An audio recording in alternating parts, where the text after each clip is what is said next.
In this video, we're going to understand the Sri Lankan economic crisis. As you may have heard from the news, Sri Lanka is facing its worst financial crisis since its independence in 1948. This country is currently running short of foreign exchange reserves, because of which they are unable to import essential commodities like food, fuel and medicines. Sri Lanka is also running short of papers, because of which the country has cancelled all their exams, and that has apparently affected millions of students. And then it is also said that Sri Lankan government has approached the International Monetary Fund for a bailout. Bailout basically means asking financial assistance in order to save any business, or in this case you can say save the country's economy from collapsing. And you also need to ponder upon the fact that the Sri Lankan government is asking this kind of financial assistance on deferring loan repayment. A deferring payment basically means an agreement between the lender and borrower, where the borrower requests the lender to give them loan, and that loan will be repaid at a later date when situation would be comparatively better. So this pretty much explains how much Sri Lankan economy is on the verge of collapsing. Now India has granted $1 billion to Sri Lankan government as credit, so that the country can use that money to buy essential commodities. And since this money is given in the form of credit, which means Sri Lanka has to repay this money to India in the future when situation becomes comparatively better. As of now, Sri Lanka has a huge pile of public debt, which is basically 110% of its GDP. And the inflation rate is at 15%, which is the highest inflation rate since 2008. Pakistan and Sri Lanka are both currently in similar situation. I have made a video on Pakistan's current situation. If you want to watch that, you can find the link of that video in top right corner. Currently 277 Sri Lankan rupee is equal to $1 US. Pakistani rupee is at 180 and the Indian rupee is at 76. That means if a particular country's currency depreciate with respect to the dollar, then it will increase the cost of import. Depreciation means weaker. For example, $1 US used to be rupees 70, but now it is equal to 76 Indian rupees. That means the Indian rupee has depreciated. It has become weaker compared to the US dollar.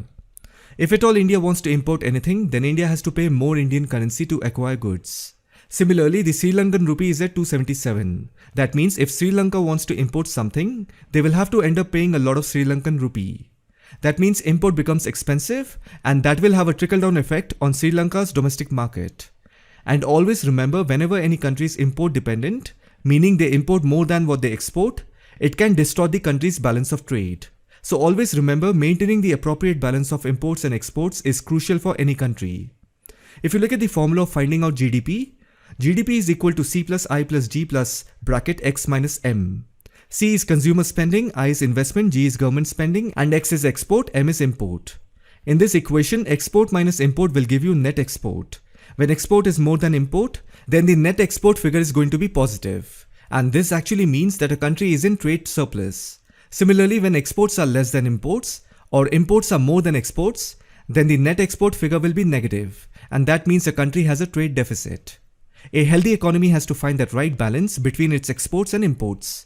It is always recommended that the trade deficit of a country should be low. Having a trade surplus is ideal. Not every country can achieve that. But if at all a country achieves it, that means a country has plenty of resources to support its economic activities, and at the same time it can also export. Since in this video we are talking about Sri Lanka, their public debt is around 110% of their GDP. They are in a situation wherein they have no other option but to borrow money from countries and international financial organizations like IMF, World Bank, Asian Development Bank, etc. Because right now Sri Lanka needs money to keep its economy from collapsing. And on the other hand, even if they manage to get the money, they will not be able to pay it back anytime soon. So if you look at the current situation, it is like this. Even if Sri Lanka acquires fund, they will sure shot default, meaning they will not be in a position to repay the loan anytime soon. But they will need that loan money to keep its economy running.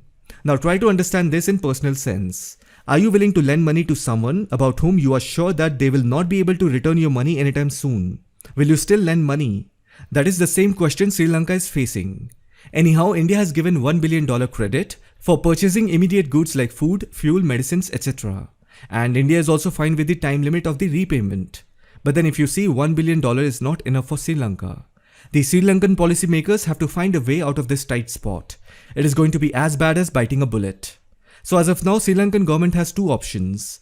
The country needs to either restructure their debt or go to the International Monetary Fund for a relief package. As I've mentioned, Sri Lanka's finance minister has approached the IMF. And if you remember, in Jan 2022, Sri Lanka was not in favor of approaching the IMF. Rather, it approached China for another loan to address its economic crisis. Now, here is an important question. Why did Sri Lanka think that it's better to go to China for loan rather than going to the IMF? Let me tell you something about IMF. You have to understand that if you want a loan from the IMF, they have certain conditions. As you may know, IMF is controlled by Western countries, and part of those conditions include, as a country, you will have to keep collateral in order to get a loan, which is normal. If you need loan, you will have to keep something as collateral. But here is an interesting condition of the IMF. They also interfere in the government functioning. In the name of assistance, IMF indirectly maintains a leverage by giving orders to borrowing governments to correct their macroeconomic imbalances in the form of policy reform. If I have to put it in simple words, suppose you take a loan from the IMF.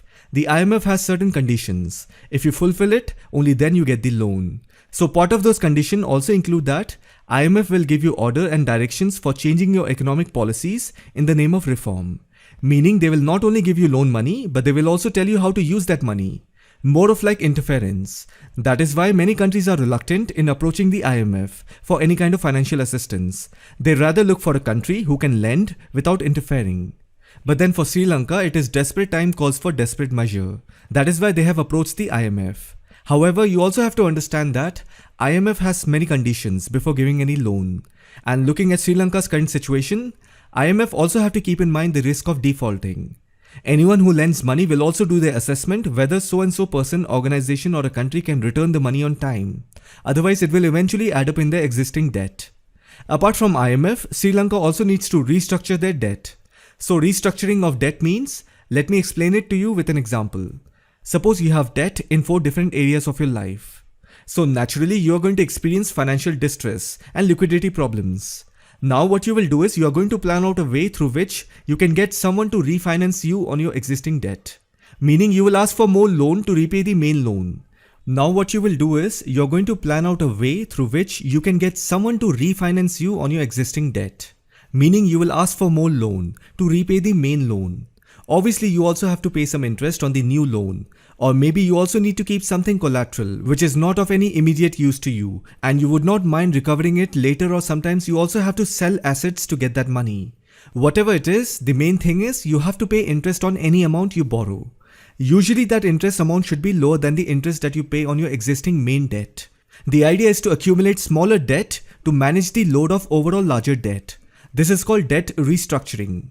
Of course, it also includes other things, for example, finding a suitable compassionate lender who can understand your problems and lend you money. And they would not mind waiting until you come to a stable position. So all of this also matters. So it's quite a task, it's not that easy. So even Sri Lanka has to do something like this, only then they will be able to keep their economy running. While it looks all easier theoretically, but if you see on the ground, people of Sri Lanka are angry and frustrated. Opposition leaders are also using this as an opportunity to create more panic. But then as of now, you can see through the news that people are protesting against the government. They are demanding President Gotabaya Rajapaksa to resign. Now the main question is, how did Sri Lanka ended up in this economic crisis? The actual crisis started since the end of 2019. But then if you see, Sri Lanka's foreign debt started rising since 2010. You can see in this graph, after 2010, there was a sharp rise in Sri Lanka's external debt. And if you go further deep, you will notice that Sri Lanka owes most of their debt money to countries like China, Japan, even India, but comparatively lesser. Other than countries, Sri Lanka also owes a lot of money to World Bank, Asian Development Bank. Then Sri Lankan government has also borrowed a lot of money from the international market, which comes under the category of market borrowing. Usually any government borrows money from the market to meet its expenditure. It is widely believed that Sri Lanka fell into this kind of economic crisis due to the short-sightedness of their corrupt politicians. Since 2005 till date, there has been only 3 presidents. The first one is Mahinda Rajapaksa, then Maithripala Sirisena, and the current president Gotabaya Rajapaksa. And if you look at all the political parties of Sri Lanka, you will realize that they are either socialist or democratic parties. Hence, there is a huge interference of the government in almost every aspect of country's business. You have to understand that socialism and democratic parties are all brainchild of communism. I'm not saying they're same, obviously there has to be some subtle differences, otherwise everyone will know their bluff. But they are brainchilds of communism.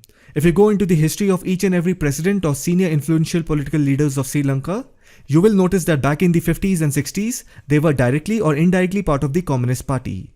And furthermore, you will find a lot of trade unions and NGOs in Sri Lanka who play an active role as political pressure groups. Always remember, any kind of union will have its root traced to the communist ideology. And to be very honest, that is what has opened the doors to huge level of corruption in Sri Lankan politics. If you look at the two largest political parties in Sri Lanka, they are Sri Lanka Freedom Party. Maithripala Sirisena and Mahinda Rajapaksa belong to this party. And then there is another party which is Sri Lanka People's Front, or commonly known by its Sinhalese name, Sri Lanka Podujana Peramuna. The current president Gotabaya belonged to this party. And by the way, Mahinda Rajapaksa and Gotabaya Rajapaksa are brothers. So basically, Rajapaksa brothers are controlling majority of the political parties in Sri Lanka. Now, if you want to understand the politics of Sri Lanka, you basically have to just understand that the whole politics of Sri Lanka is a reflection of the historical as well as political differences between two main ethnic groups. The first one is the Sinhala group, who are Buddhists, and they are in majority. And then comes Tamil group, they are Hindus. And then there are Muslims, Christians and others who are in minorities. And obviously Tamil people's concentration is more on the northern and eastern side of the Sri Lankan island. Even India has a huge population of Tamil people, so Indian Tamil and Sri Lankan Tamil all share the same culture with minor differences in terms of speaking style and few other things. Now if you look at the two largest ethnic groups, that is the Sinhalese and the Tamils, Sinhalese make around 75% of the entire population and they tend to be Buddhist. And the Sri Lankan Tamil people are Hindus. Similarly, even vast majority of Sri Lankan Muslims speaks Tamil as their mother tongue. Anyhow, so what happened is that both the Sinhalese community and the Tamil community, they have their own historical and religious history and their claims, because of which quite often there is a lot of disagreements between the two ethnic groups. And this difference is reflected in the Sri Lankan politics. If I have to give you an example, in June 2020, President Gotabaya Rajapaksa formed a presidential task force for conducting a comprehensive survey of archaeological sites in the eastern part of Sri Lanka. This shows that how much the government of Sri Lanka is serious about protecting its own ethnic groups and its religious identity. This is a method of using archaeological evidences and findings and make it a tool for securing political interests. Just think about it. Have you ever heard of any government bringing the archaeological department under the defense ministry? So anyhow, my point is that the disagreements between the Sinhalese group and the Tamil group is openly visible in Sri Lankan politics. And because of the Sinhalese Buddhist population being in majority, Sri Lankan Tamil political leaders often use this as a reason for countering the government. In fact, the Sri Lankan Civil War from 1983 to 2009, where the LTTE fought the Sri Lankan government for having an independent Tamil state. This civil war is actually the beginning point of today's racial, ethnic and religious tension between the majority and the minority in Sri Lanka. Now I'm going to put everything on a timeline so that you get a better picture of it. The civil war ended in 2009, but corruption and authoritarian attitude had reached new heights under the rule of former President Mahinda Rajapaksa from 2005 to 2015. After Mahinda Rajapaksa, Maithripala Sirisena became the president of Sri Lanka from 2015 to 2019. Both of them belong to the same political party, that is the Sri Lankan Freedom Party. And then after 2019, President Gotabaya Rajapaksa was elected. He is also the brother of Mahinda Rajapaksa. While President Gotabaya Rajapaksa belonged to the political party called Sri Lanka Podujana Peramuna, if you see, the Rajapaksas are four brothers and they pretty much control the entire Sri Lankan government. And it is also said that the whole Rajapaksa ruling family controlled almost 70% of the entire Sri Lanka budget. Both the brothers and their family and friends have profited heavily. In fact, if you see, right now Gotabaya Rajapaksa is the president of Sri Lanka and his brother Mahinda Rajapaksa is the prime minister of Sri Lanka. So they pretty much appoint everyone within their close circle in various government departments. In 2016, President Maithripala Sirisena publicly said that half of Sri Lanka's public procurement contracts are tainted by bribery and corruption. Obviously, before him, Mahinda Rajapaksa was the president. And then in 2018, President Maithripala Sirisena's own chief of staff and other officials were arrested for taking bribe. And then in December 2017, if you remember, the Sri Lankan Prime Minister, Ranil Wickremesinghe, he officially handed over the strategic southern port of Hambantota to China on a 99 years lease. The reason he handed over the lease of the seaport to China is because their government realized that it will be difficult for them to repay the Chinese loan that they took to build the seaport. So it was better for Sri Lanka to give it to the Chinese on lease for 99 years. And by the way, this is also called the Chinese debt trap diplomacy. Because when China decided to invest in Sri Lanka's seaport, they very well knew that Sri Lanka will not be able to repay the loan on time. This is what is called debt trap diplomacy. Of course, the Sri Lankan government is corrupt, and hence it was easy for China to take advantage of it. We can't exactly blame China, but then even China merged its interest with corrupt Sri Lankan politicians. Actually,